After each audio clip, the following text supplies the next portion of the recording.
Good evening everyone. कैसे हैं आप लोग? Good evening sir. जी, लक्ष्मण जी कैसे हैं आप? Good evening sir. ठीक है सर, ठीक है। जी गुड इवनिंग जी। जी संतोष जी कैसे हैं आप? बताइए सर। बढ़िया सर। कहाँ से हैं आप? बताइए।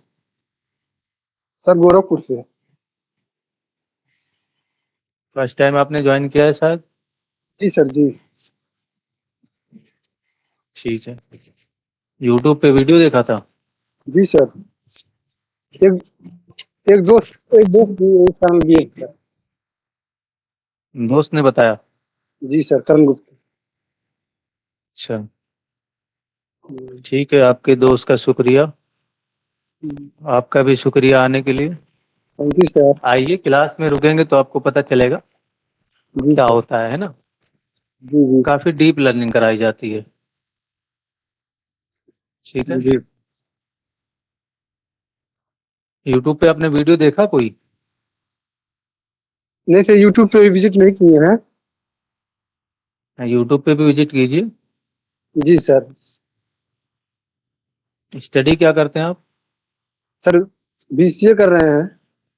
बीसीए कर परसों। रहे हो, बहुत अच्छी बात। कौन सा ईयर है? सर फोर्थ सेमेस्टर अभी, सेकंड ईयर।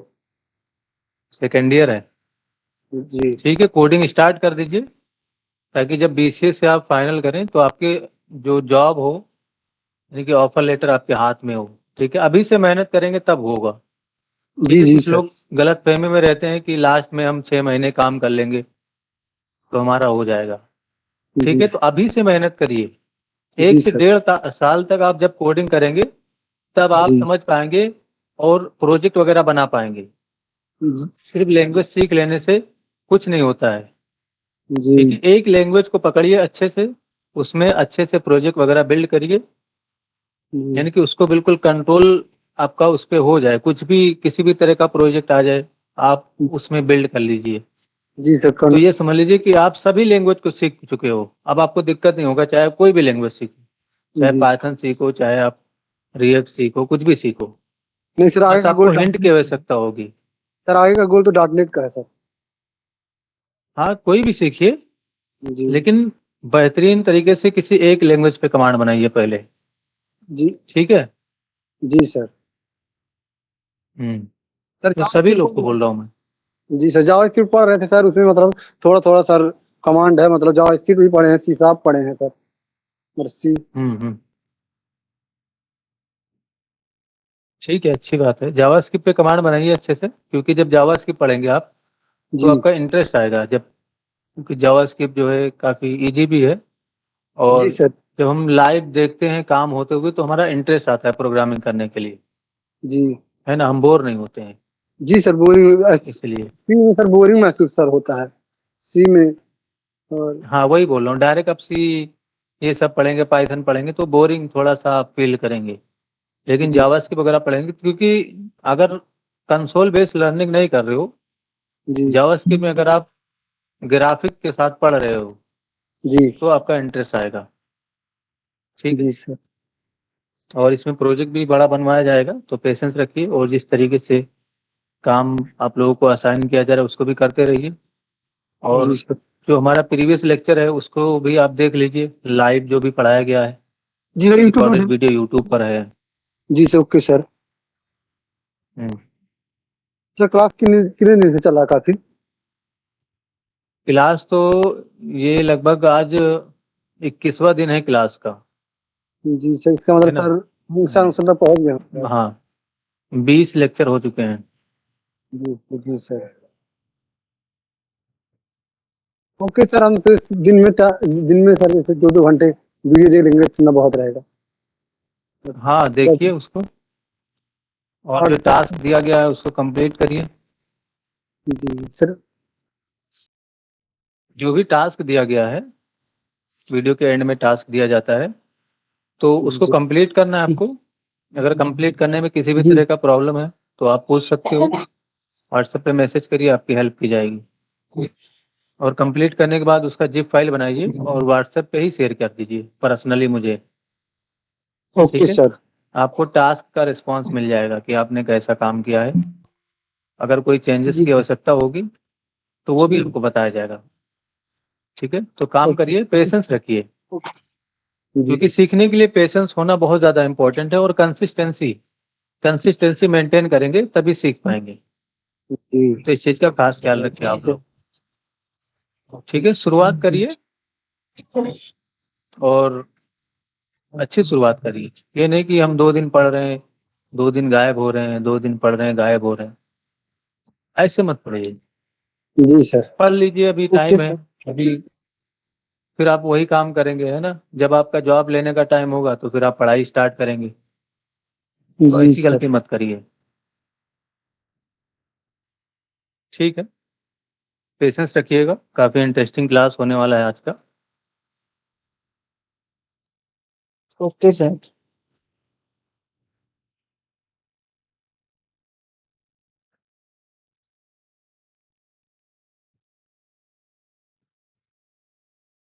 स्क्रीन शेयर हो रही है मेरी?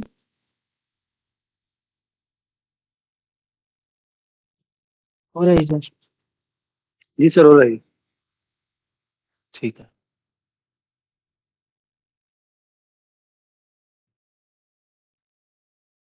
चैप्टर 21 है जावास्क्रिप्ट का। इसके अंदर मैं कुछ फाइलें बना लेता हूँ सबसे पहले। शायद 20 के अंदर बन गया, इसको बाहर कर लेते हैं।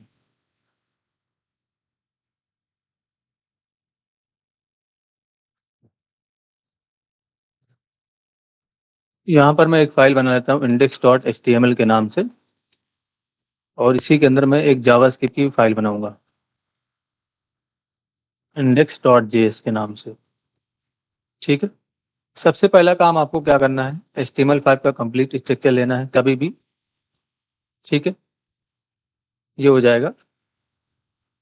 उसके बाद ये हमारा चैप्टर 21 है, तो मैंने टाइटल भी चेंज कर दिया। तो टाइटल चेंज करना मत भूलिए, इसको जरूर चेंज करिए। स्क्रिप्ट की जो फाइल है उसको लिंक कर दूंगा मैं, तो बॉडी में ही लिंक करूंगा मैं।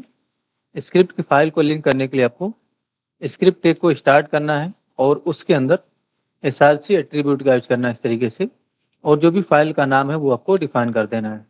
अगर आपका ये जो फाइल है वो किसी फोल्डर के अंदर है, सपोज करो जेएस के नाम से फोल्डर है, उसके अंदर है, तो पहले जेएस लिखना है, उसके बाद फॉरवर्ड स्लैश, उसके बाद अपने फाइल का नाम।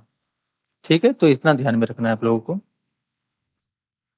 तो इस तरीके से हमने जावास्क्रिप्ट को लिंक कर लिया है। सबसे पहला काम आपको टेस्ट करना है कि जो जावास्क्रिप्ट वाली फाइल है, क्या वो इस फाइल से लिंक हुआ कि नहीं हुआ। किस तरीके से आपको काम करना चाहिए वो मैं बता रहा हूँ। ठीक है, तो एक बेसिक शुरुआत यही होना चाहिए। अगर आपने अलग अलग फाइलें बना रखी हैं, सपोज करो आपने CSS की फाइल भी अलग बना रखी है और जावास्क्रिप्ट की फाइल आपने अलग बना रखी है, तो अभी हमने लिंक किया, पहला काम आपने ये किया है, तो इसको टेस्ट जरूर करिए कि ये लिंक हुआ कि नहीं हुआ। कैसे टेस्ट होगा, बहुत ही आसान तरीका है। यहाँ पर एक छोटा सा कोड लिखिए, अलर्ट। ठीक है, और यहाँ पर आप कुछ मैसेज भी दे सकते हो, तो मैंने टेस्टिंग लिख दिया।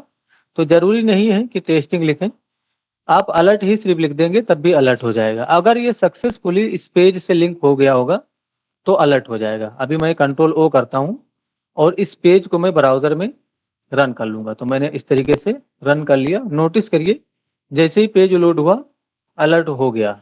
ठीक है, इस तरीके से, परफेक्ट। तो अभी क्या हुआ, यानी कि जावास्क्रिप्ट हमारा सक्सेसफुली लिंक हो चुका है। मुझे कुछ डिजाइन बनाना है, इसलिए मैं बूट स्ट्रैप का हेल्प लूंगा। तो यहाँ पर मैं सर्च कर लेता हूँ इस तरीके से, बूट स्ट्रैप 5। यहाँ पर मैं लिख दूंगा बूट स्ट्रैप 5। ठीक है, तो ये लिंक, इस पर क्लिक कर देंगे। ये CSS का लिंक है, यहाँ से मैंने कॉपी किया और यहाँ पर लाके पेस्ट कर दूंगा। क्योंकि मुझे बूट स्ट्रैप की हेल्प से डिजाइन बनाना है कुछ, इसलिए मैंने बूट स्ट्रैप का हेल्प लिया यहाँ पर। यानी कि बूट स्ट्रैप का मैंने लिंक कॉपी करके डाल दिया।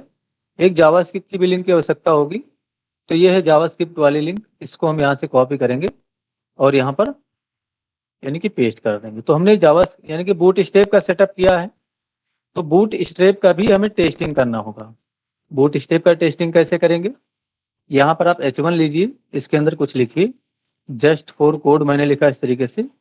और इसको करना क्या है आपको, यानी कि जस्ट फॉर कोड जो हमने लिखा, इसको आप कलर वगैरह करके टेस्ट कर सकते हो कि जो बूट स्ट्रैप है वो सक्सेसफुली लिंक हुआ कि नहीं। तो कलर करने के लिए यहाँ पर हम क्लास लिख सकते हैं बूट स्टेप का। बूट स्टेप का क्लास होता है text hyphen red, sorry text hyphen warning या कुछ भी हम दे सकते हैं। तो मैंने टेक्स्ट हाइफन वार्निंग लिखा। टेस्ट कर लेते हैं, अगर सक्सेसफुली लिंक हुआ होगा तो कलर वार्निंग में आ जाएगा। नोटिस करिए वार्निंग कलर हो गया है, इसका मतलब सक्सेसफुली लिंक हो चुका है। कोई और भी कलर दिया जा सकता है, यहाँ पर टेक्स्ट हाइफन सक्सेस भी दे सकते हैं हम इस तरीके से। तो ये बूट स्टेप की क्लास होती है, ठीक है। बूट स्टेप अगर आपको नहीं आता होगा, यानी कि अगर आपको बूट स्टेप की नॉलेज नहीं है, तो आप इसमें सीख भी जाएंगे बूट स्टेप को कैसे यूज करना है। तो जनरली बूट स्टेप के लिए कोई आपको अलग से लेक्चर लेने की आवश्यकता नहीं है, थोड़े बहुत हिंट चाहिए आपको यूज कर कैसे करना है, वो आप प्रोजेक्ट वगैरह जब बनाएंगे हम लोग तो उसमें सीख जाएंगे, ठीक है। तो पेशेंस रखिएगा, जिस तरीके से आपको गाइड किया जा रहा है उसी तरीके से काम करिए, ठीक है। तो लिंक हो चुका है सक्सेसफुली, हमने टेस्ट कर लिया है इस तरीके से, ये लिंक हो गया, यानी कि बूट स्टेप हमने लिंक कर लिया। अब हमें आगे काम करना है। तो ये जो अलर्ट हो रहा है रिलोड करने पे, सबसे पहले हम इसको हटा देते हैं, क्योंकि हमें यहाँ पर कुछ कोड नहीं करना है, थोड़ी देर बाद करना है। पहले हम यूआई प्रिपेयर करेंगे। तो मुझे क्या करना है, एक छोटा सा यूआई बनाना है ताकि मैं कुछ काम कर सकूं। फिलहाल ये जो है इसको मैं हटा देता हूं, और यहाँ पर देखिए मुझे नेप बार बनाना है, ठीक है। नेप बार बनाना है, तो नेप बार के लिए आप यहाँ पर जा सकते हो कंपोनेंट्स के अंदर, और यहाँ पर नोटिस करिए नेप बार आपको दिख जाएगा, ये रहा। इस पर क्लिक करिए, जिस तरीके का नेप बार आपको बनाना है उसका कोड आपको यहाँ से मिल जाएगा, ठीक है। जैसे ये एक नेप बार है, इस तरीके का नेप बार है, तो आप इसका कोड चाहते हो तो ये पूरा कोड है, इसको कॉपी करिए और यहाँ पर आप डाल दीजिए। तो नेप बार आपका रेडी इस तरीके से। अब वहां पर आप कंटेंट वगैरह अगर आप चेंज करना चाहते हो तो बिल्कुल चेंज कर सकते हो, यानी कि अगर आप उसमें जो टेक्स्ट वगैरह लिखा हुआ है उसको अगर आप चेंज करना चाहते हैं तो बिल्कुल चेंज कर सकते हैं। अभी मैं यहाँ पर रिलोड करूंगा तो नोटिस करिए नेप बार हमारा यहाँ पर हमें दिख रहा है, ठीक है। इस तरीके से नेप बार मुझे जो है थोड़ा छोटा बनाना है, फुल विड्थ में अगर आपको नहीं बनाना है तो बिल्कुल आप इसमें भी चेंजेस कर सकते हो, ठीक है। थोड़ा मुझे शेडो देना है, तो यहाँ पर मैं ये देखिए नेप बार लाइट लगा हुआ है, अगर आप इसको हटाएंगे ना बीजी लाइट लगा हुआ है। बीजी डार्क भी कर सकते हैं हम, अगर हम बीजी डार्क करें तो डार्क कलर का नेप बार आ जाएगा। मैंने ऐसे बीजी डार्क डिफाइन किया, नोटिस करिए डार्क कलर का नेप बार आया। लेकिन ये जो टेक्स्ट है ये वाइट करना है हमें, तो उसके लिए हम टेक्स्ट वाइट अगर हम यहाँ पर लगाते हैं, देख लेते हैं कि यहाँ से होता है कि नहीं, ठीक है। तो मैंने ऐसे डिफाइन किया टेक्स्ट वाइट, एक बार रिलोड करेंगे नहीं हुआ तो टेक्स्ट वाइट यहाँ से हम हटा देते हैं। यहाँ पर जो हमारा टेक्स्ट है सारा उसमें देने से हो जाएगा, बट मैं उसमें नहीं फंसता हूँ ज़्यादा, इसको मैं डार्क, इसको लाइट ही रहने देता हूँ ताकि मुझे टेक्स्ट में कुछ चेंजेस ना करना पड़े, ठीक है। शेडो अगर आपको देना है तो आप इसमें शेडो दे सकते हो इस तरीके से, शेडो -lg क्लास डिफाइन कर सकते हैं, तो इसमें शेडो आ जाएगा। नोटिस करिए मैंने डिफाइन किया, शेडो आ गया। तब बस मुझे इतना ही करना था, यानी कि अभी हमने नेप बार बनाया है, अब मुझे इसके नीचे एक फॉर्म बनाना है, रजिस्ट्रेशन फॉर्म बनाना है, ठीक है। और इस साइड में मुझे रजिस्ट्रेशन फॉर्म से रिलेटेड जो भी डिटेल होगा वो शो करना है। एक बिल्कुल रियल वर्ल्ड एग्जांपल है किस तरीके से आपको डेटा का रजिस्ट्रेशन करना है, फॉर्म वगैरह का डेटा कैसे रीड करना है, वो सारी चीजें आपको बताई जाएंगी। तो पेशेंस रखना है, जिस तरीके से नोटिस करिए मैं एक एक स्टेप आपको बता रहा हूँ, डिजाइन इवन आपको मैं डिजाइन भी बता रहा हूँ, जबकि ये जो कोर्स चल रहा है, ये जो क्लास चल रहा है वो प्योर जावास्क्रिप्ट का चल रहा है। लेकिन मेरा मानना ये है कि सिर्फ और सिर्फ जावास्क्रिप्ट सीखने से आपका कुछ नहीं होने वाला है, यानी कि जावास्क्रिप्ट के साथ साथ आप डिजाइन को ही समझिए और डिजाइन के साथ ही आप इंप्लीमेंट करें जावास्क्रिप्ट को, यानी कि जो जावास्क्रिप्ट है उसको आप डिजाइन के साथ सीखें, ठीक है। तो ज्यादा अंडरस्टैंडिंग होगी और आप प्रोजेक्ट वगैरह बना पाएंगे। इससे आपको एक आइडिया मिलेगा कि किस तरीके से हमें प्रोजेक्ट वगैरह पे काम करना चाहिए, ठीक है। तो फिलहाल मुझे यहाँ पर एक फॉर्म बनाना है और इस साइड में जो है लिस्ट शो करना है जो भी रजिस्ट्रेशन फॉर्म का होगा। तो नेब बार के नीचे, यानी कि जो नेब है इसके नीचे ही हमें फॉर्म बनाना है, तो पहले इसको अरेंज करिए। देखिए कोड का जो, यानी कि जो कोड हो आपका वो बड़े फॉर्मेट में हो, यानी कि जब भी आप ऐसे मिनिमाइज करें तो अच्छे से फॉर्मेट रहे ताकि मिनिमाइज हो जाए। बहुत सारे लोगों का मैंने कोड देखा है, आधा इधर पड़ा है, वो आधा उधर पड़ा है ना? तो ऐसा मत किया करिए, कोड को भी आप लोग अरेंज करके रखा करिए, ठीक है? इस तरीके से। परफेक्ट।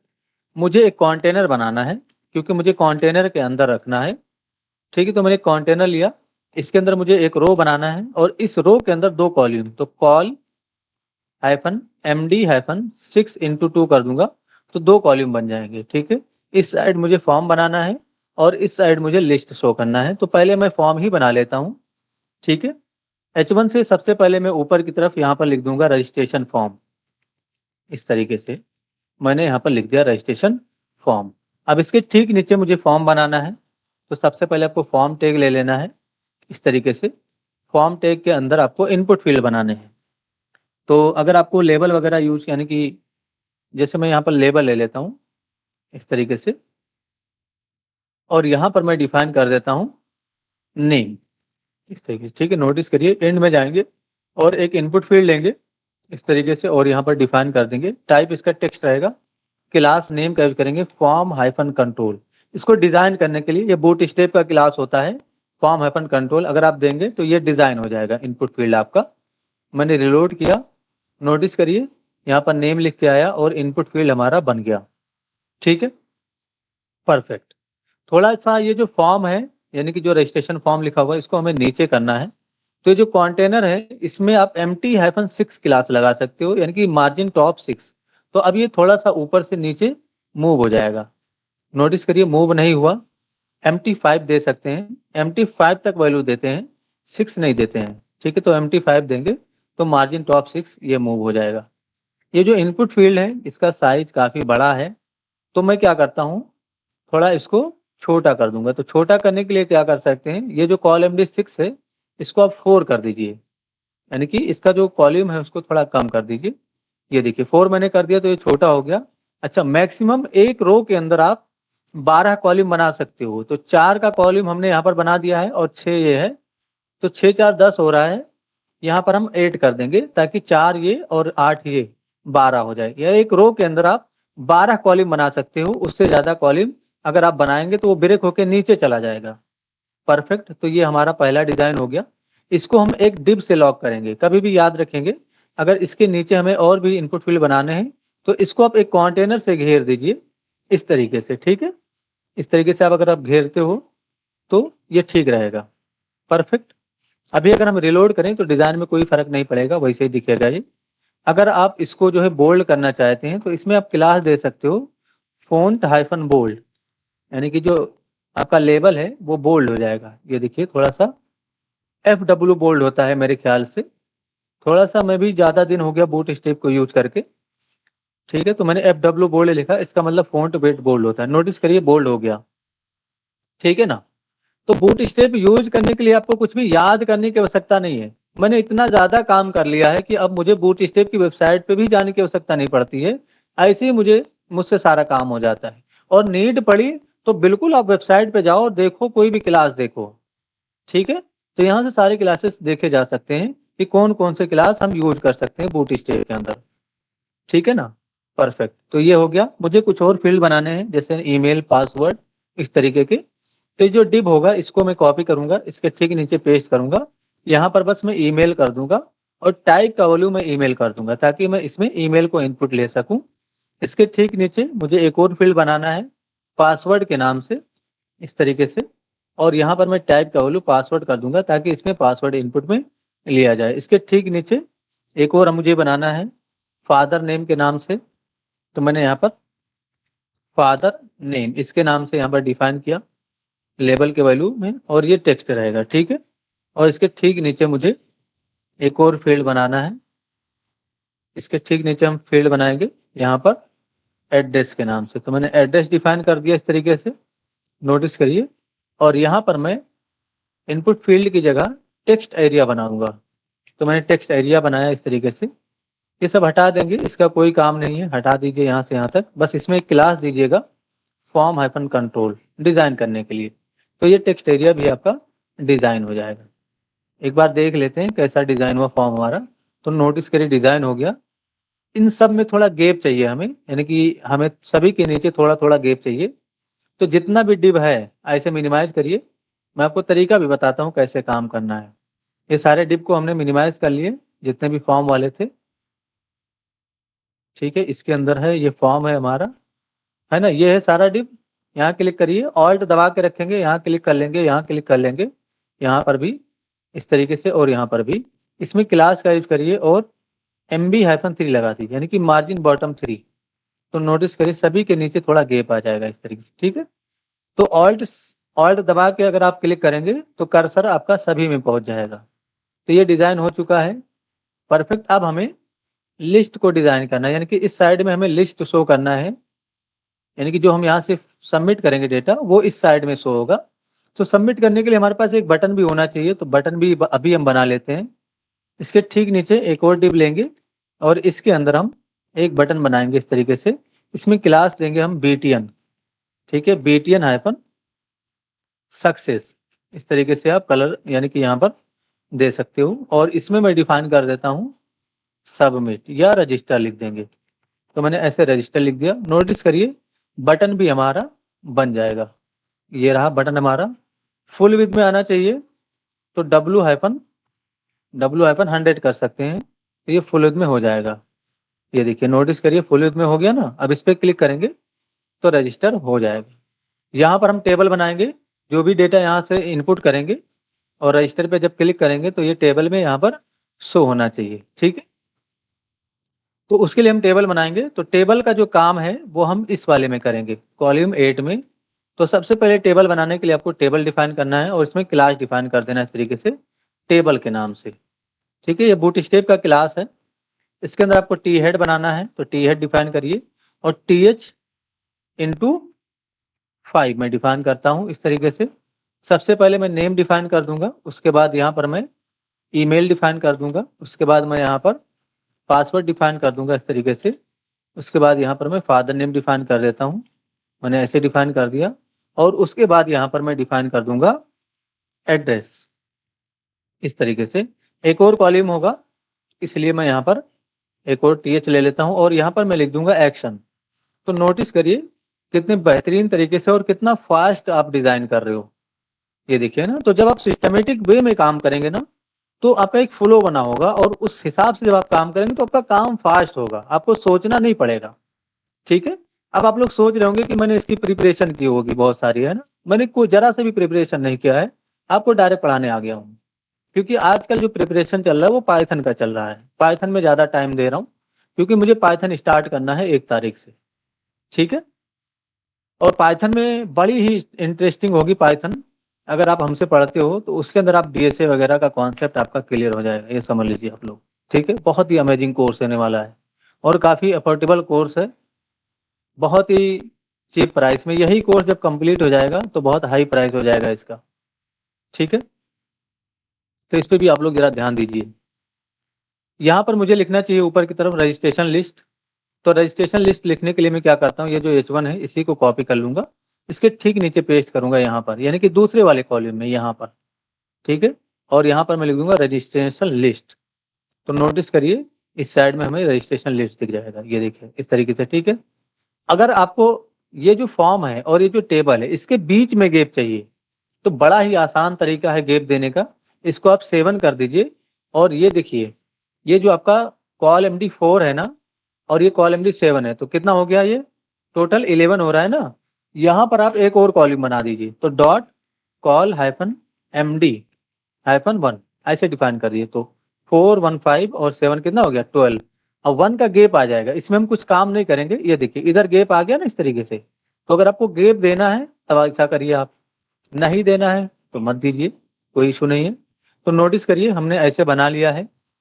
ठीक है, हमारा डेटा, हमारा ओवरव्यू यानी कि हमारा शोकेस क्या होगा उसको भी अभी हम प्रेजेंट करेंगे। यानी कि जब हम इनपुट कर लेंगे और रजिस्टर पे क्लिक करेंगे तो वो यहाँ पर शो कैसे होगा, दिखेगा कैसा, उसको हम अभी ही डिजाइन करेंगे। तो सबसे पहला काम, अगर आपको कोई डेटा दिया जा रहा है तो पहले आपको डिजाइन पे ही काम करना है। ऐसा नहीं कि आप जावास्क्रिप्ट का कोड पहले करने लगे, इससे क्या होगा कि आपका जो टाइम है वो ज्यादा लगेगा।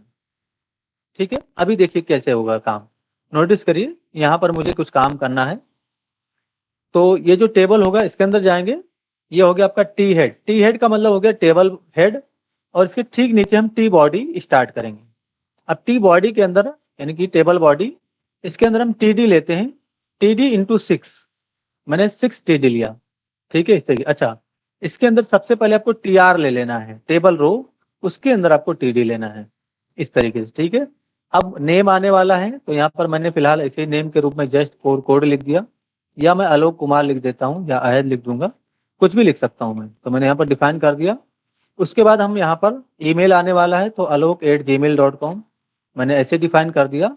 अच्छा, थोड़ा ये डिजाइन का पार्ट है, तो मैं थोड़ा सा स्पीड भी पढ़ा रहा हूँ, ठीक है, ताकि जो टॉपिक है वो हमारा कवर हो सके। उसके बाद हमारा जो है पासवर्ड, तो मैंने ऐसे ही डिफाइन कर दिया पासवर्ड, और यहाँ पर जो है ये नेम हो गया, ये ईमेल हो गया, और ये पासवर्ड हो गया। उसके बाद क्या है, फादर नेम। तो फादर नेम में मैं XYZ ऐसे ही डिफाइन कर देता हूँ, और यहाँ पर एड्रेस, तो एड्रेस में मैंने ऐसे ही डिफाइन कर दिया, ठीक है, लखनऊ। और यहाँ पर जो है बटन बनेंगे, तो 2 बटन बनेंगे, तो बटन इंटू 2 करेंगे, तो बटन ऐसे कॉपी कर लेंगे, और एक में हमारा एडिट हो जाएगा, एक में हमारा डिलीट हो जाएगा, ठीक है। तो मैं दोनों बटन में एक साथ जाऊंगा काम करने के लिए, सॉरी, एक साथ जाने के लिए, हाँ ऐसे करेंगे। और यहाँ पर जो है कंट्रोल और आल्ट दबा के आप एरो दबाइए, एक साथ दोनों में चले जाएंगे। मैंने यहाँ पर एडिट लिखा, और यहाँ पर मैं डिलीट लिख देता हूँ, ठीक है। इस तरीके से बटन को थोड़ा डेकोरेट करेंगे। अगर अभी हम रिलोड करें तो कैसा दिख रहा होगा, ये प्रीव्यू क्या होगा, ये देखिए इस तरीके का प्रीव्यू है। तो बटन को हम क्या करेंगे, थोड़ा डेकोरेट करेंगे। मेरी वॉइस क्लियर है, मेरी वॉइस क्लियर है ना, आप लोग सुन पा रहे हैं?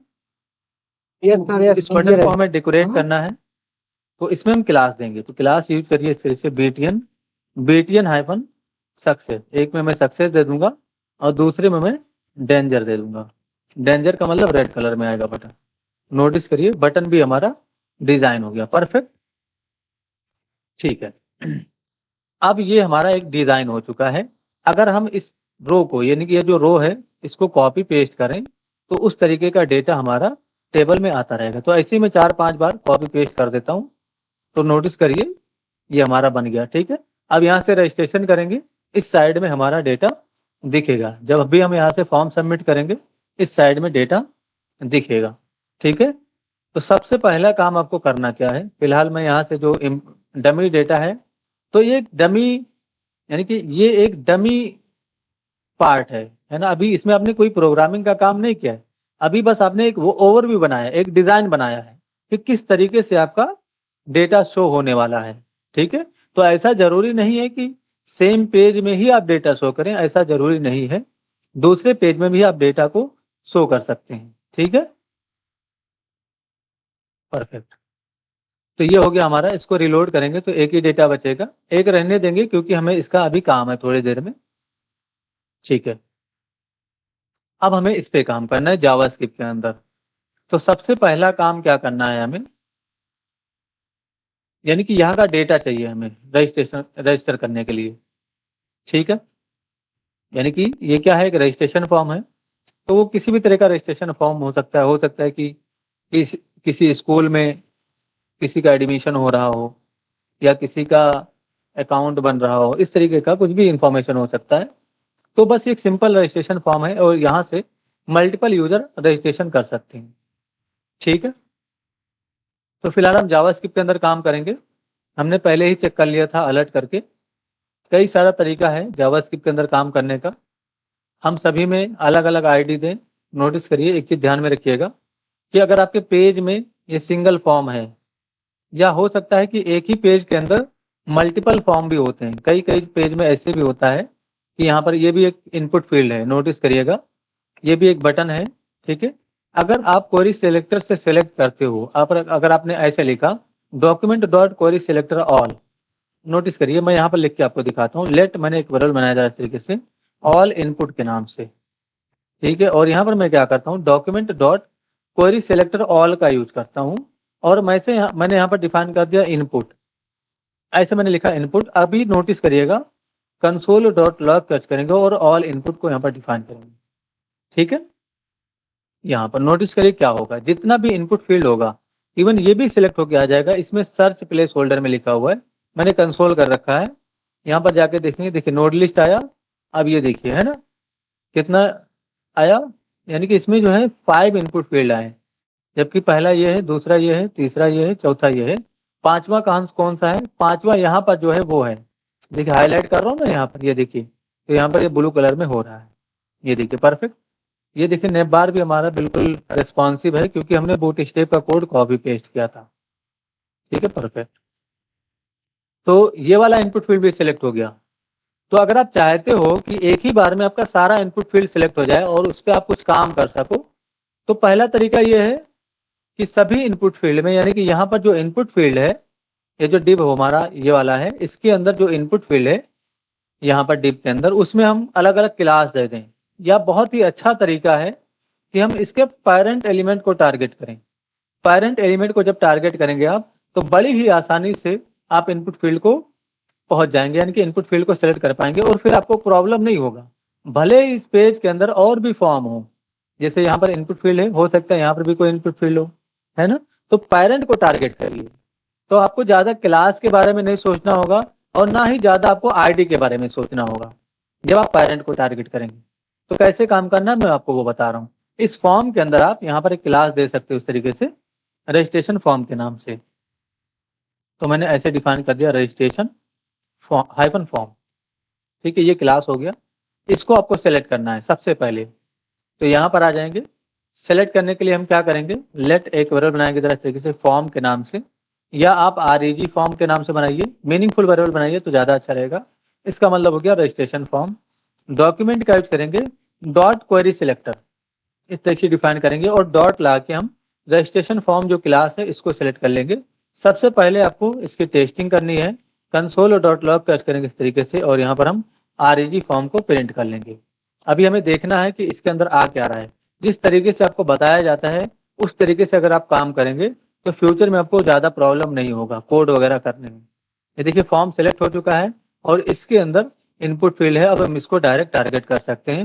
तो अब आपको डॉक्यूमेंट के लिए क्वेरी सिलेक्टर नहीं चलाना है, अब इस फॉर्म के लिए क्वेरी सिलेक्टर चलाना है। तो लेट एक वेरिएबल बनाएंगे इस तरीके से ऑल इनपुट के नाम से, यानी कि सभी इनपुट फील्ड को हमें सेलेक्ट करना है इस तरीके से।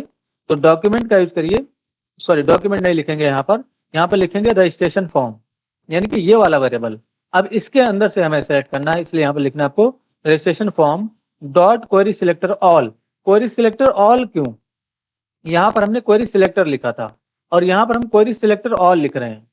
ठीक है, तो ये जब शुरुआत से आप पढ़े होंगे तो आपको पता होगा क्वेरी सिलेक्टर हमें कब लिखना है, कब हमें क्वेरी सिलेक्टर ऑल लिखना है। ये सारी जानकारी आपको तभी होगी जब आपने बिल्कुल शुरुआत से लेक्चर देखे होंगे। ठीक है, तो ये चीज आपको माइंड में रखना है कि एक भी लेक्चर मिस नहीं करना है आपको, भले ही आप आज ही क्लास में क्यों ना आए हो, सारे लेक्चर देखिए। ठीक है, तो अभी हमने इनपुट फील्ड को सिलेक्ट किया और यहाँ पर हम क्या लिख देंगे, इनपुट लिख देंगे। तो इनपुट क्या है, एक टैग है, ये एक क्लास था इसलिए हमने यहाँ पर डॉट लगाया था। यहाँ पर हम कंसोल और डॉट लॉग सर्च करेंगे इस तरीके से और ऑल इनपुट को प्रिंट करके देखेंगे कि इसके अंदर क्या आ रहा है। नोटिस करिए मैंने रिलोड किया, अभी ऑल इनपुट को मैंने प्रिंट किया है। नोट लिस्ट नोटिस करिए 4 आया। ठीक है, ये वाला इनपुट फील्ड है, उसके बाद ये है, उसके बाद ये है, उसके बाद ये है, यानी कि ये चारों इनपुट फील्ड ऊपर का सेलेक्ट हो गया। हमें एड्रेस भी चाहिए, यानी कि ये तो सेलेक्ट नहीं हुआ क्योंकि ये इनपुट फील्ड नहीं है, ये एक टेक्स्ट एरिया है। ये चीज ध्यान में रखिएगा कि ये इनपुट फील्ड नहीं है, ये एक टेक्स्ट एरिया है। तो इसको आपको अलग से सेलेक्ट करने की आवश्यकता है। इसलिए यहाँ पर क्या करेंगे, हम यहाँ पर टेक्स्ट एरिया को भी सिलेक्ट कर लेंगे। तो यहाँ पर आप टेक्स्ट एरिया के नाम से ही वेरिएबल बना लीजिए या टेक्स्ट एरिया एलिमेंट के नाम से वेरिएबल बना लीजिए और क्वेरी सिलेक्टर ऑल का यूज नहीं करेंगे, सिर्फ क्वेरी सिलेक्टर किसके अंदर से, फॉर्म के अंदर से। और यहाँ पर लिख देंगे हम टेक्स्ट एरिया, तो ये भी सिलेक्ट होके इसमें चला जाएगा। अगर हम यहाँ पर टेक्स्ट एरिया एलिमेंट को ऐसे प्रिंट करें तो हमें पता चल जाएगा कि इसके अंदर टेक्स्ट एरिया आ रहा है कि नहीं आ रहा है। नोटिस करिए टेक्स्ट एरिया आ चुका है। ठीक है, तो अभी हमने पहला काम क्या किया, सभी फील्ड को सिलेक्ट कर लिया, यानी कि जितना भी फील्ड था सबको हमने सिलेक्ट कर लिया। ठीक है, अब हमें इसका डेटा चाहिए, यानी कि हमें अब यहाँ पर जो डेटा है वो चाहिए।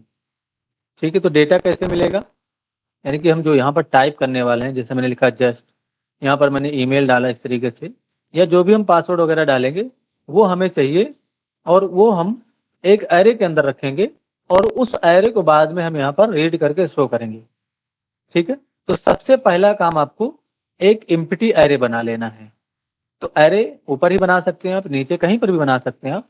तो लेट ऑल डेटा या आप ऑल यूजर डेटा, इसके नाम से आप एरे बना लीजिए। तो ये एक एम्प्टी एरे होगा, जितना भी डेटा होगा हमारा उसको हम इसके अंदर ऑब्जेक्ट के फॉर्म में स्टोर करने वाले हैं। इस तरीके से कुछ मैं आपको बता देता हूँ। ऐसे पहला ऑब्जेक्ट, उसके बाद दूसरा ऑब्जेक्ट, उसके बाद तीसरा ऑब्जेक्ट। अब इसके अंदर कैसे जाएगा सारा ऑब्जेक्ट, वो अभी आपको थोड़ी देर में पता चल जाएगा। ठीक है, तो मैं इसको यानी कि जो है अभी नॉर्मल एरे बना देता हूँ, यानी कि बस एक एम्प्टी एरे है ये। ठीक है, अब आपको सबसे पहला काम क्या करना है, फॉर्म को टारगेट करना है और फॉर्म को सबमिट करने की कोशिश करना है। ठीक है, तो कभी भी याद रखिएगा, ये जो फॉर्म है इस पे हम ऑन सबमिट इवेंट लगाने से पहले ये चीज ध्यान रखें कि ये जो बटन है, यानी कि ये जो बटन है, ये देखिए डायरेक्टली फॉर्म से नहीं लॉक है, बटन एक डिव के अंदर है। ठीक है ना, ये चीज ध्यान में रखिएगा, बटन आपका एक डिव के अंदर है। तो फॉर्म पे जब आप ऑन सबमिट लगाएंगे तो वो सही से काम नहीं करेगा। नोटिस करिए, यहाँ पर आ जाएंगे और मैं फॉर्म पे ऑन सबमिट इवेंट को डिफाइन करता हूँ, यानी कि मैंने फॉर्म का यूज किया इस तरीके से। अच्छा, फॉर्म नहीं है, रजिस्ट्रेशन फॉर्म है, तो यहाँ पर लिख देंगे हम registration form dot on submit. इस इवेंट को आपको डिफाइन करना है इस तरीके से, कॉल बैक फंक्शन का डिफिनेशन करना है, और यहाँ पर आपको इवेंट को रिसीव कर लेना है, यानी कि किसी पैरामीटर में आपको जो भी आपका इवेंट है उसको रिसीव कर लेना है। हम यहाँ पर अलर्ट करेंगे इस तरीके से। अभी हम जैसे ही क्लिक करें तो अलर्ट होना चाहिए, यानी कि जब हम इस बटन पे क्लिक करें तो अलर्ट होना चाहिए। नोटिस करिए अलर्ट हो गया। ठीक है, तो अलर्ट हो रहा है, लेकिन ये जो पेज है वो रिलोड हो रहा है, तो इसको ध्यान में रखिएगा। तो पेज रिलोड होने से हमें रोकना है, तो यहाँ पर हम इवेंट डॉट प्रिवेंट डिफॉल्ट, इसके नाम से फंक्शन होता है। अगर आप फॉर्म का डिफॉल्ट बिहेवियर आपको दिखा नहीं होगा, मैं आपको दिखा देता हूँ क्या हो रहा है एक्चुअली। कंसोल डॉट लॉग का यूज करिए इस तरीके से, और यहाँ पर हम लिख देंगे जस्ट फॉर कोड। इस तरीके से मैंने लिखा जस्ट फॉर कोड। ठीक है, तो अगर अभी हम रिलोड करें, मैंने रिलोड किया, इंस्पेक्ट कर लूंगा मैं, कंसोल में पहले ओपन कर लेता हूँ। नोटिस करिए मैंने यहाँ पर क्लिक किया, अलर्ट हुआ। एक चीज ध्यान दीजिएगा, यहाँ पर एक मिनट मैं इधर थोड़ा ये कर लेता हूँ, इधर देखिएगा आप लोग, मैंने इस पर क्लिक किया, यहाँ ध्यान दीजिएगा यहाँ पर। ठीक है, ओके करूंगा तो देखिए जस्ट फॉर कोड आया था और चला गया, यानी कि वो रुक नहीं रहा है। तो वो रुक इसलिए नहीं रहा है क्योंकि ये पेज रिलोड हो जा रहा है, इतना फास्ट होगा कि आपको पता भी नहीं चलेगा। यहाँ ध्यान दीजिएगा आप लोग, इस पे जैसे हम ओके करेंगे पेज हमारा रिलोड हो जाएगा। ठीक है, तो ये इतना फास्ट होगा कि आपको पता भी नहीं चलेगा। तो उसी चीज को रोकने के लिए हम यहाँ पर इवेंट डॉट प्रीवेंट डिफॉल्ट लगाते हैं, ताकि जो फॉर्म है वो हमारा रिलोड ना हो। तो ये सबसे पहला काम आपको यही करना है जब भी आप ऑन सबमिट इवेंट का यूज करते हो, तो प्रीवेंट डिफॉल्ट जरूर लगाइए आप। ठीक है, ये मैंने लगा दिया है। अब मैं रिलोड करूं और यहाँ पर क्लिक करूं तो नोटिस करिए अब जस्ट फॉर कोड यहाँ पर दिखता रहेगा। ठीक है, तो अब आपका पेज रिलोड नहीं होने देगा क्योंकि आपने फॉर्म का डिफॉल्ट बिहेवियर बंद कर दिया। अब इसको कट कर देते हैं। अब हम इसके बारे में सोचते हैं कि हमारा जो डेटा है वो हमें कैसे मिलेगा। तो सबसे पहले जो भी आपका डेटा है, ये नेम है, ईमेल है, पासवर्ड है, फादर नेम है, एड्रेस है, इसका आपको एक ऑब्जेक्ट क्रिएट करना है। ठीक है, तो आप यहाँ पर क्या कर सकते हो, लेट एक वेरिएबल बना सकते हो इस तरीके से, जरा डेटा के नाम से या यूजर इन्फो के नाम से या यूजर के नाम से ही बना लीजिए। एक ऑब्जेक्ट मैंने बनाया। आप लोगों को ऑब्जेक्ट वगैरह कैसे बनाना है ये मैंने बताया था पहले ही। इसके अंदर आपको नेम के नाम से प्रॉपर्टी सेट करना है और इसमें वैल्यू क्या आएगा, वैल्यू ऑल इनपुट, यानी कि ऑल इनपुट का जो 0 इंडेक्स का वैल्यू होगा वो इसमें जाएगा। ठीक है, अच्छा एक चीज और ध्यान से देख लीजिए, इसको मैं थोड़ी देर के लिए कमेंट कर देता हूँ। कंसोल डॉट लॉग का करता हूँ फिर से जरा मैं, और यहाँ पर मैं ऑल इनपुट को प्रिंट करता हूँ। ठीक है, तो नोटिस करिएगा यहाँ पर मैंने रिलोड किया और कंसोल में जाके देखेंगे, इंस्पेक्ट कर लेंगे, कंसोल में जाएंगे, ये देखिए कंसोल में जाऊंगा मैं। नोटिस करिए ये 0 इंडेक्स वाला है, यानी कि जो नेम वाला इनपुट फील्ड है वो 0 पे है। ये देखिए इंडेक्सिंग नंबर 0 है ना इसका। ईमेल वाले का क्या है, 1 इंडेक्सिंग नंबर है। पासवर्ड वाले का 2 इंडेक्स है, और ये जो आपका फादर नेम वाला है उसका 3 इंडेक्स है। ठीक है, तो इंडेक्सिंग नंबर फॉलो करके ही हम डेटा भी निकालेंगे।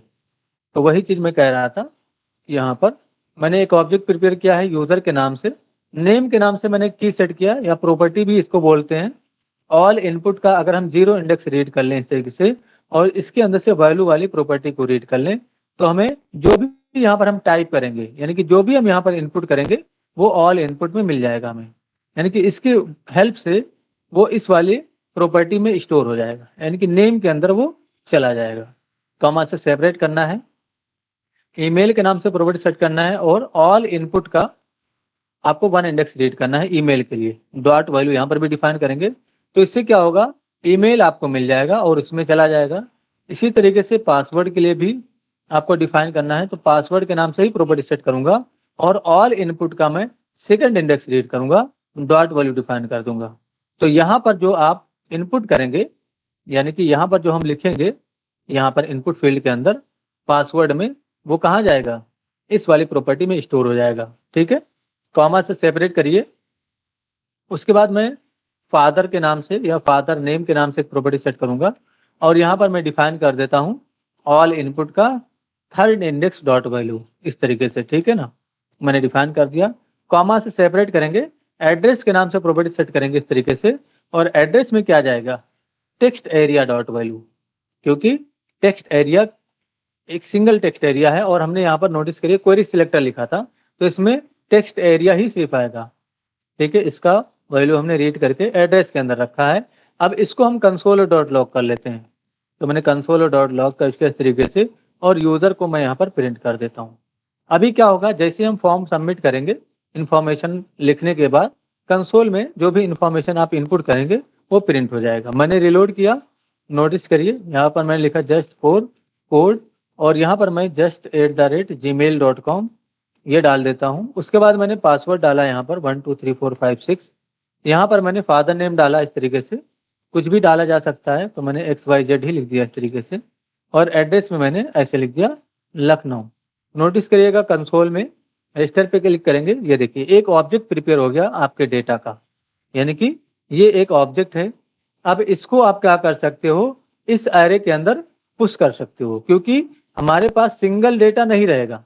हो सकता है जस्ट फॉर कोड का रजिस्ट्रेशन हो गया, तो अब हमें प्रशांत का रजिस्ट्रेशन करना हो, उसके बाद हमें अमित का रजिस्ट्रेशन करना हो, उसके बाद हमें अनूप का रजिस्ट्रेशन करना हो, है ना, इस तरीके से। तो सभी यूजर को किसी ना किसी डिब्बे में रखेंगे ना, या किसी ना किसी डेटाबेस के अंदर रखेंगे ना, तो यूं समझ लीजिए कि ये जो आपका एरे है वो एक कंटेनर है, और उसी के अंदर हम सारे यूजर को रखेंगे, फिर उसी कंटेनर के अंदर से निकाल करके यहाँ पर शो करेंगे, और फ्यूचर में जब नीड पड़ेगी तो हम उस यूजर का इंफॉर्मेशन एडिट और डिलीट कर पाएंगे, यानी कि अपडेट और डिलीट कर पाएंगे। ठीक है, तो फिलहाल जो डेटा है वो हमें मिल चुका है। अब कैसे भी करके हमें उसको उस एरे के अंदर डालना होगा ताकि वो स्टोर हो सके, यानी कि इस एरे के अंदर। तो अभी को ज्यादा कुछ नहीं करना है, आपको कुछ दिन पहले ही 1-2 लेक्चर पहले ही पढ़ाया गया था एरे मेथड्स के बारे में, यानी कि इस एरे के अंदर अगर आप डेटा डालना चाहते हो तो आप क्या कर सकते हो, कौन सा फंक्शन, जी मैं जिससे पूछूंगा वही बताएगा। जी राहुल, आप पता नहीं आप आ रहे थे कि नहीं, चलिए अरविंद जी आप ही बताइएगा, अगर हमें इस एरे के अंदर इस ऑब्जेक्ट को डालना है तो एरे का कौन सा फंक्शन यूज कर लें हम, जी बताइए अरविंद जी।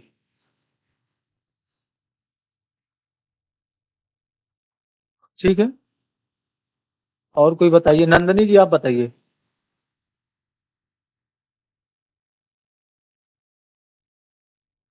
इस ऑब्जेक्ट को हमें इस एरे के अंदर डालना है, तो बताइए, एरे मेथड मैंने पढ़ाया था ना अभी 2-3 दिन पहले, बताइए जल्दी बताइए, कौन सा मेथड यूज करेंगे। Push method. हाँ पुश यूज कर सकते हैं, और कोई यूज कर सकते हैं उसके अलावा। सर मेरा पहला ही सॉरी तो मैं बता नहीं पा रहा हूँ। हाँ हाँ ठीक है, कोई बात नहीं, तो पुश यूज कर सकते हैं, अनशिफ्ट भी यूज किया जा सकता है। ठीक है, तो 2 मेथड है। अगर आप लास्ट में डेटा, यानी कि जैसे यहाँ पर एक डेटा ऐसे स्टोर है, ठीक है ना, सपोज करो ये कोई डेटा स्टोर है, अब अगर आप पुश का यूज करेंगे तो अगला जो डेटा होगा वो इसके बगल में यहाँ से स्टोर हो जाएगा इस तरीके से, फिर अगला डेटा ऐसे स्टोर होगा। लेकिन यही जगह अगर आप अनशिफ्ट का यूज करेंगे तो पहले डेटा स्टोर होगा, यानी कि जैसे अभी हमने जस्ट डाला यहाँ से, तो जस्ट पहले इंडेक्स पे चला जाएगा। तो दो चीजें होती हैं, अनशिफ्ट होता है और पुश होता है। अनशिफ्ट का यूज करेंगे तो शुरुआत में डेटा स्टोर होगा, और अगर आप पुश का यूज करेंगे तो लास्ट में डेटा स्टोर होगा। ठीक है, ये चीज ध्यान रखिएगा। चलिए, तो हम पुश का ही यूज करेंगे। फिलहाल यहाँ पर आ जाइए। तो किसके अंदर पुश करना है? ऑल यूजर डेटा के अंदर। तो all user data dot push, इस फंक्शन को अप्लाई करिए और अपना ऑब्जेक्ट दे दीजिए। बस हमारा ऑब्जेक्ट कौन सा है? ये सॉरी यूजर है, तो यहाँ पर आपको यूजर लिख देना है। यह ऑब्जेक्ट उस एरे के अंदर चला जाएगा। अब कंसोल और डॉट लॉग का इसका इस्तेमाल, और यहाँ पर आप ऑल यूजर को डेटा को प्रिंट कर सकते हो, यानी कि ऑल यूजर डेटा जो हमारा एरे है उसको हम प्रिंट कर सकते हैं। तो नोटिस करिए क्या होगा। अभी मैंने यहाँ पर रिलोड किया और यहाँ पर मैंने लिखा जस्ट, या कुछ भी लिखा जा सकता है। मैंने ऐसे ही डेटा डाला, डमी डेटा कुछ डाल देता हूँ। यहाँ पर भी मैंने डाला। कंसोल मैंने किया है, इंस्पेक्ट कर लेंगे। कंसोल में जाएंगे, नोटिस करिएगा रजिस्टर पे क्लिक करूंगा। अच्छा, यहाँ पर @ डालना पड़ेगा, तो मैंने ऐसे डाल दिया @gmail.com।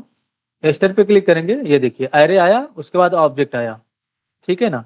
तो अभी इस एरे के अंदर पहला ऑब्जेक्ट ये है, ये आपका पहला ऑब्जेक्ट हो गया। अगर आप दोबारा पुश करेंगे, जैसे मैंने यहाँ पर आलोक लिख दिया और इस पर क्लिक करूंगा, तो नोटिस करिए एरे के अंदर दूसरा भी ऑब्जेक्ट आया। ये वाला मत देखिए, ये पहले का रिजल्ट है।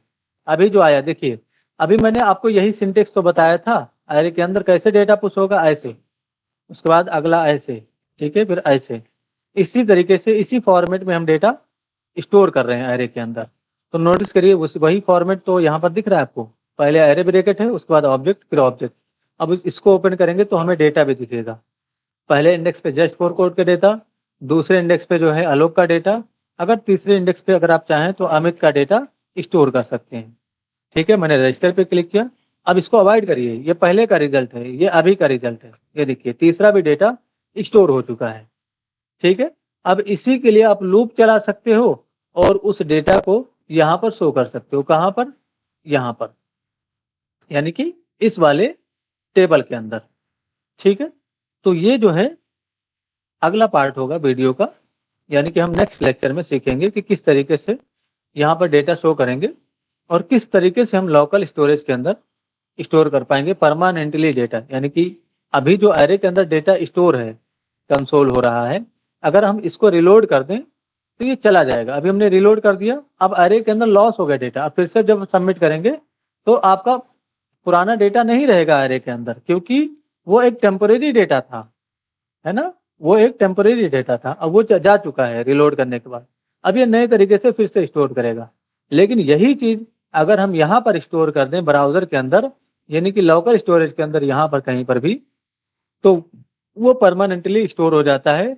फिर वो फ्यूचर में डिलीट नहीं होता है जल्दी, जब तक आप खुद से नहीं डिलीट कर देंगे। देखिए बहुत दिन पहले मैंने ये सारा डेटा स्टोर कर रखा था, तो वो सब अभी तक स्टोर है, मैंने डिलीट नहीं किया है। तो जब तक आप डिलीट नहीं कर देंगे वो डिलीट नहीं होगा। तो ये सब भी हम सीखेंगे कि लोकल स्टोरेज के अंदर कैसे परमानेंटली डेटा को स्टोर किया जाएगा, कैसे सेशन स्टोरेज का यूज करना है, और बाकी के जो ब्राउजर के स्टोरेज है उनको कैसे हमें यूज करना है, वो सारी चीजें आपको बताई जाएंगी। तो आप लोग को पेशेंस रखना है और जिस तरीके से आपको गाइड किया जा रहा है उस तरीके से आपको काम करना है। ठीक है, अब आप लोग को टास्क मैं यही में दे देता हूँ। इस तरीके का फॉर्म बनाइए, इस तरीके से आप, यानी कि यूआई आप सेम बनाइए। ठीक है, यहाँ से इनपुट लीजिए और टेबल में शो करिए। अभी मैंने पढ़ाया नहीं है कैसे शो करना है, लेकिन मैंने आपको प्रीवियस लेक्चर में ही लूप पढ़ाया था। तो लूप की हेल्प से आप यहाँ पर डेटा को शो कर सकते हो। आप बनाने की कोशिश करिए, नहीं बनेगा तो मैं तो कल पढ़ाऊंगा ही, फिर बनाइएगा आप। तो टास्क आपका यही है कि आपको रजिस्ट्रेशन फॉर्म से डेटा लेना है और उसको यहाँ पर शो करना है इस वाले टेबल में। डिजाइन से कोई कंप्रोमाइज मत करिएगा। एटलीस्ट आप अगर इससे अच्छा नहीं बना सकते हो तो इसे खराब भी मत बनाइएगा। पूरा वीडियो के अंदर रिकॉर्ड है, अगर आप देख के भी बनाएंगे तब भी ऐसा डिजाइन बन जाएगा। ठीक है, तो डिजाइन पे जरूर फोकस करिए। ये हमारा शुरुआत से ही रिक्वेस्ट है आप लोगों से, डिजाइन पे जरूर फोकस करिए आप लोग। ठीक है, तो होप आप लोगों को क्लियर होगा। कुछ इशू है तो आप लोग पूछ सकते हैं। ओके, थैंक यू जी। किसी को कुछ पूछना है?